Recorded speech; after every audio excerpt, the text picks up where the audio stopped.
Hello students, आप सभी छात्रों का एक बार फिर से हमारे इस प्यारे चैनल में साइंस स्टडी वेल में बहुत बहुत स्वागत है। तो प्रिय छात्रों, पिछले लेक्चर में हम लोगों ने जाना कि क्रिस्टल जालक किसे कहते हैं, एकक कोशिका किसे कहते हैं और जालक बिंदु किसे कहते हैं। तो ये हम 3 पॉइंट पिछले लेक्चर में हम लोग पढ़े हैं। और आप लोगों को ये भी पता है कि हम लोग क्लास 12 का चैप्टर नंबर 1 यानी सॉलिड स्टेट रसायन विज्ञान का, ठीक है, वो पढ़ रहे हैं। तो ये हमारा मिशन 2023-24 का न्यू बैच चल रहा है। आप लोग जाइए डिस्क्रिप्शन बॉक्स में, वहाँ पर मैंने ऑलरेडी लिंक बना दिया है प्लेलिस्ट का, ठीक है, लिंक दे दिया है आप लोगों को। वहाँ पर जाइए, आप लोगों को एकदम सीरियल से यानी एक लाइन से आप लोगों को क्या मिल जाएंगी, वीडियोस मिल जाएंगी और आप लोग अच्छे से उसको पढ़िए। क्योंकि बच्चों इस वर्ष हम लोग टारगेट 19 यानी बच्चों 90% से ऊपर मैं गारंटी के साथ आपको बोल रहा हूँ। केवल आप हमारे चैनल के साथ बने रहिए, ठीक है। जितनी भी वीडियोस, जितने भी कंटेंट्स हम आपको दे रहे हैं उसको आप फॉलो कीजिए। 100% 90+ मार्क्स आप गेन करेंगे, ठीक है। तो देखो, सबसे पहले हम लोग जानेंगे आज हम लोगों को पढ़ना बच्चों। देखिए, एकक कोशिका के प्रकार कणों के आधार पर जो होती है वह 3 प्रकार की होती है, जो हम लोग बोलते हैं SCC, BCC, FCC, 3 प्रकार की होती है, ठीक है। तो बच्चों उससे पहले हम लोगों को जानना पड़ेगा कि कोनों की संख्या, यानी बच्चों हम लोगों को इससे पहले जाना है क्यूब के बारे में, ठीक है। किसके बारे में? क्यूब के बारे में। क्योंकि प्यारे बच्चों, मैंने पिछले लेक्चर में आपको बताया है कि इकाई कोशिका यानी एकक कोशिका, जिसको हम लोग यूनिट सेल बोलते हैं, क्रिस्टल जालक बोलते हैं, वो क्यूब की, उसकी संरचना कैसी होती है? क्यूब की तरह। किसकी? क्यूब की तरह एकदम घन के समान होती है। तो इसीलिए क्यूब के बारे में हमको कुछ बेसिक चीज़ें जाननी पड़ेगी। क्या बेसिक चीज़ें? तो वही बेसिक चीज़ें यहाँ पर हमने पॉइंट के रूप में लिखा है और अभी हम लोग 1 बाई 1 करके एकदम अच्छी तरीके से उसको रीड करेंगे, देखेंगे और मैं आप लोगों को एकदम अच्छे तरीके से समझाने वाला हूँ, ठीक है। तो आप लोग हमारे चैनल के साथ बने रहिए। अगर हमारे चैनल पर आप लोग पहली बार आए हैं तो चैनल को सब्सक्राइब करके बेल आइकन को प्रेस कर दीजिएगा बच्चों, ताकि आपको हमारा नोटिफिकेशन मिलता रहे, ठीक है। तो देखो, हम आपके लिए सिंपली एक क्यूब लेकर आ रहे हैं, एक घन लेकर आ रहे हैं। देखिए, एक प्यारा सा हम आपके लिए घन लेकर आ रहे हैं, देखिए, ठीक है। अब देखो बच्चों, यहाँ पे हम लोगों को जानना है कि हमारा ये जो क्यूब है, ये जो हमारा क्यूब है, ये जो हमारा घन है प्यारे बच्चों, इसमें कोनों की संख्या कितनी होती है? किसकी संख्या? कोनों की संख्या। आप लोगों को मैं बता दूँ। देखिए, ये हमारा कोना है, ये हमारा कोना है, ये हमारा कोना है और ये हमारा 4 कोने ऊपर हो गए और 4 कोने नीचे हो गए। देखिए, 4 कोना ऊपर, 4 कोना नीचे, ये हमारे टोटल 8 कोना, 4 ऊपर है 4 नीचे। तो क्यूब में जो हमारे होती है, सबसे पहले पॉइंट है कि कोनों की संख्या कितनी होती है? 8 होती है प्यारे बच्चों। कितनी? 8। अब देखो, हम पिछले लेक्चर में जाने हैं कि जो हमारा क्यूब होता है, सॉरी, जो हमारा एकक कोशिका होती है, उसकी जो अवयवी कण होते हैं, अवयवी कण मतलब परमाणु, अणु और आयन, वो कहाँ पर होते हैं? कोनों पर होते हैं। यानी बच्चों कि एक क्यूब में, यानी एकक कोशिका, एक यूनिट सेल में जो कणों की संख्या होती है, किसके? अवयवी कण, जैसे जो परमाणु होते हैं, आयन होते हैं और अणु होते हैं, वो कहाँ पर रहेंगे? यहीं पर तो रहते हैं, इस पॉइंट पर। इसको हम लोग क्या बोलते हैं? इसको हम लोग बोलते हैं जालक बिंदु, लैटिस पॉइंट, ठीक है। वो पिछला लेक्चर आप लोग देखेंगे ना, तब आपको एकदम अच्छे तरीके से समझ में आएगा। फिर ये लेक्चर देखिए। चलो, अब अगर हम बात करें आपसे कि फलकों की संख्या इसमें कितनी है? फलक मतलब बच्चों सिंपली आप जिस कमरे में बैठे हैं, वो क्यूब की तरह ही है, ठीक है। तो क्या है, एक इस साइड होगा इस प्रकार से, एक इस साइड होगा। देखिए, ये वाला एक ऊपर वाला 2, और फिर एक इसके सामने वाला, इस फेस के सामने वाला 3, और इसके सामने वाला 4, और ये जो हमारा आगे वाला है 5, और ये जो पीछे वाला है 6। यानी बच्चों अगर हम लोग देखें यहाँ पर फलकों की संख्या, यानी फेस किस, जो हमारे इसमें क्यूब के जो फेस कितने होते हैं? वो 6, ठीक है। सिंपली आप जिस कमरे में बैठे होंगे ना बच्चों, वो उसमें भी 6 दीवारें होंगी, बस वही आपको वही पकड़ना है। घन मतलब आपका रूम जो है, ठीक है। चलो, अब अगर देखें तो कोरों और किनारों की संख्या, कोरों मतलब ये जो है, ये जो डंडियां हैं इस प्रकार से, देखिए 1 2 3 4, ये हो गया 5, ये हो गया 6, ये हो गया 7, ये हो गया नीचे वाला, ये हो गया 8, या आगे वाला हो गया 9, और ये वाला हो गया 10, और ये वाला हो गया 11, और जो ये एक लाइन है ये हो गया 12 है। तो यानी बच्चों कोरों या किनारों की संख्या कितनी है? यहाँ पे कोरों और किनारों की संख्या है 12, हमने कैलकुलेट किया 12 है। अब देखो, घन के केंद्रों की संख्या, घन के केंद्र यानी कोई भी चीज़ है बच्चों, उसका सेंटर यानी उसका केंद्र एक ही होता है। तो यानी घन में जो केंद्र होंगे एकदम मिडिल में होगा, एकदम ऐसे एकदम बीच में, ठीक है, एकदम बीच में होगा, यानी कितना, एक। घन में जो होते हैं केंद्र की संख्या कितनी होती है, एक होती है। तो ये सब आपको मालूम होना चाहिए, तभी आप लोग आगे पढ़ेंगे, तब आगे की टॉपिक्स आपको एकदम अच्छे तरीके से समझ में आएगा। इसलिए मैं आप लोगों को क्यूब के बारे में थोड़ा सा इंट्रोडक्शन दे रहा हूँ। अब देखो, घन के विकर्णों की संख्या, जो हमारे घन है प्यारे बच्चों, इसमें जो विकर्ण होते हैं यानी मतलब डायगोनल, जिसे हम लोग बोलते हैं डायगोनल, इसे हम लोग बोलते हैं घन के विकर्णों को बॉडी डायगोनल, ठीक है। तो ये होते हैं 4 बॉडी डायगोनल। कितने होते हैं, 4। अपने कोई एक कमरे की दीवार से दूसरे कमरे की दीवार तक ले जाइए, एक हो गया, ठीक है। फिर उसी प्रकार से अगर देखेंगे तो 4 बॉडी डायगोनल यानी 4 घन के विकर्ण होते हैं। और फलक के विकर्ण, अब देखिए फलक का विकर्ण आसान है बच्चों। देखो ये हो गया एक विकर्ण, मतलब तिर्यक, यानी एक पॉइंट से दूसरे पॉइंट तक उसके विपरीत पॉइंट। और देखिए इसको यहाँ से ले जाइए इस प्रकार से, ठीक है, इस प्रकार से यहाँ पे ले जाइए, तो ये हो गया क्या, यानी बच्चों एक फलक है, एक फलक में जो विकर्ण की संख्या होती है कितनी होती है, 2 होती है। एक फलक में विकर्णों की संख्या कितनी होती है, 2 होती है। आई होप कि इतना चीज़ आप लोग समझ गए हैं प्यारे बच्चों। अगर इतना चीज़ आप लोग समझ गए हैं, अब हम लोग आगे चलते हैं, ठीक है।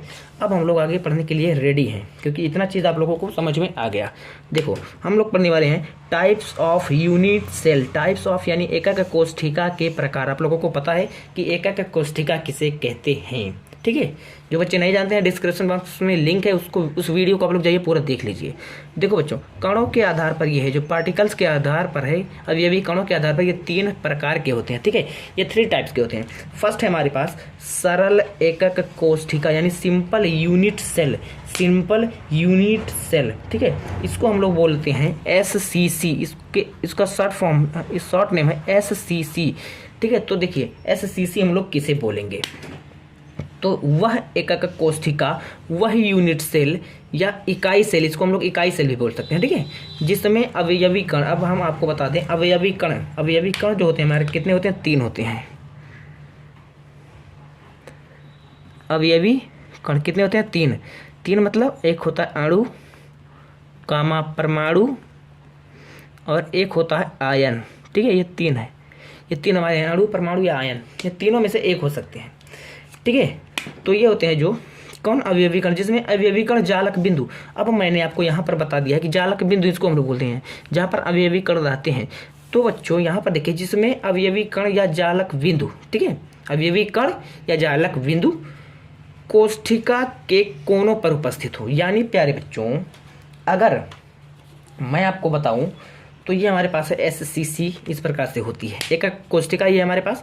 अब इस परिभाषा के हिसाब से मैं आप लोगों को बता रहा हूँ, एकदम अच्छे से समझिएगा। देखो बोल रहा है कि वह एकक कोष्ठिका या इकाई सेल जिसमें अवयवी कण जो है हमारे बच्चों जालक बिंदु या जालक बिंदु बोल सकते हैं, ठीक है, कोष्ठिका के कोनों पर उपस्थित होते हैं। कोष्ठिका के कोण यहाँ पर मैंने बताया, देखो कोनों इसलिए बताया कि कोण कितने होते हैं, 8 होते हैं। यहाँ पर देखिए ये सब क्या है, कोण है, ठीक है, कोना इसके।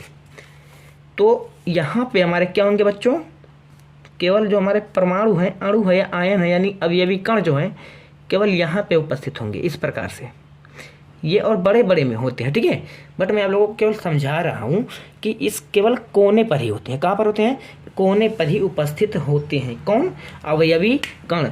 तो उसे हम लोग सरल एकक कोष्ठिका या आद्य एकक कोष्ठिका कहते हैं। सरल एकक कोष्ठिका बोलते हैं या हम लोग उसे आद्य एकक कोष्ठिका बोलते हैं। तो आई होप कितना चीज़ आप लोगों को समझ में आ गया। अगर बच्चों हमारे जो परमाणु हैं, ठीक है, या अणु है या आयन है, केवल अगर कोनों पर ही होंगे, केवल अगर कोनों पर ही होंगे, तो उस प्रकार से जो बना स्ट्रक्चर होगा वो हमारा कहलाएगा सरल एकक कोष्ठिका SCC।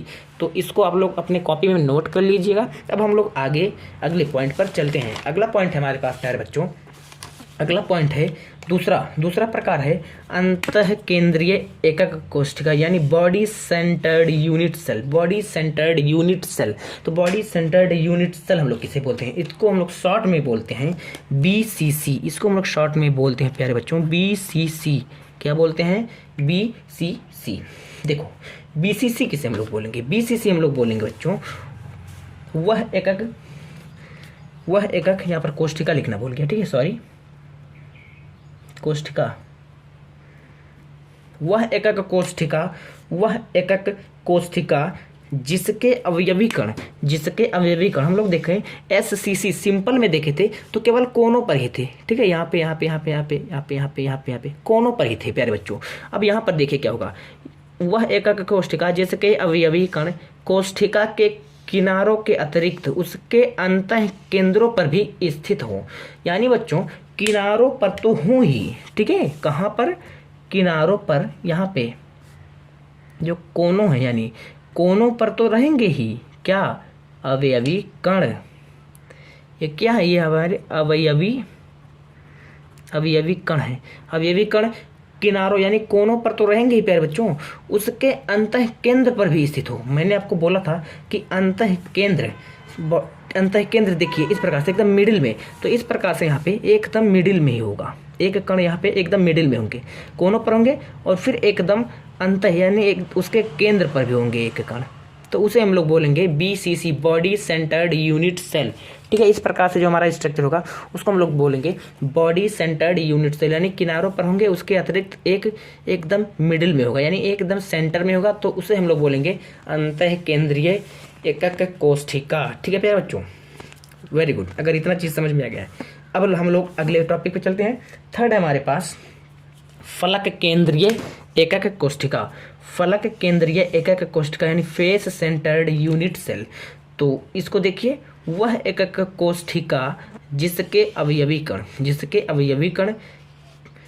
कण कोष्ठिका के किनारों के अतिरिक्त, यानी किनारों पर तो रहेंगे बट उसके फलकों पर भी स्थित होता है, तो उसे हम लोग बोलेंगे फलक केंद्रीय एकक कोष्ठिका। और मैंने आपको ऑलरेडी यहाँ पर बताया है प्यारे बच्चों कि जो हमारे होती हैं क्यूब यानी घन, उसके फलक कितनी होती हैं, 6 होती हैं। तो यानी बच्चों जब उसकी 6 फलक होती हैं तो क्या होगा, तो यहाँ पर देखिए FCC, इसको हम लोग शॉर्ट में बोलते हैं FCC, थोड़ा सा मैं आप लोगों को बता दूं, इसको बोलते हैं शॉर्ट में FCC। तो यहाँ पर देखिए, यहाँ पर क्या था, यहाँ पर बच्चों था कि हमारे यहाँ पे परिभाषा में लिखा था कि फेस सेंटर्ड, यानी बच्चों यहाँ पे किनारों पर तो रहेंगे ही, 8 कण होते हैं ना, कोना कितना होता है, 8 होता है, 4 ऊपर 4 नीचे, तो किनारों पर रहेंगे बट और कहाँ पर रहेंगे, और हमारे पास प्यारे बच्चों इसके फलक पर, यानी एक फलक ये हो गया, एक फेस ये हो गया, तो इस पे एक कण, एक फेस ये इसके पीछे वाला हो गया, तो इस पे एक इसके ऊपर वाला हो गया, इस पे एक ये वाला हो गया, इस पे एक ये आगे ही वाला हो गया इसके बीच में, और एक ये वाला हो गया नीचे वाला, इस पर भी रहेंगे।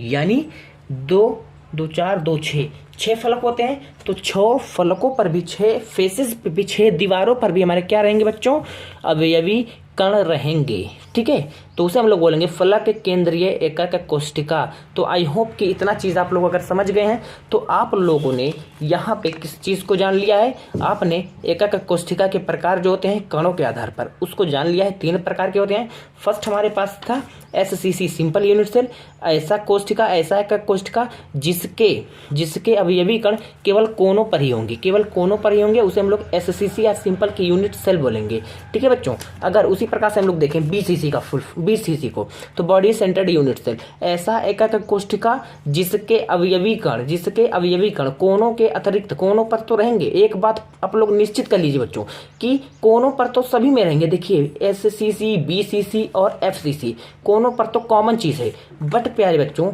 यहाँ पर क्या होता है, यहाँ पर केवल SCC में सिंपल यूनिट सेल में सिंपल रहता है, मतलब केवल कोनों पर ही रहेगा।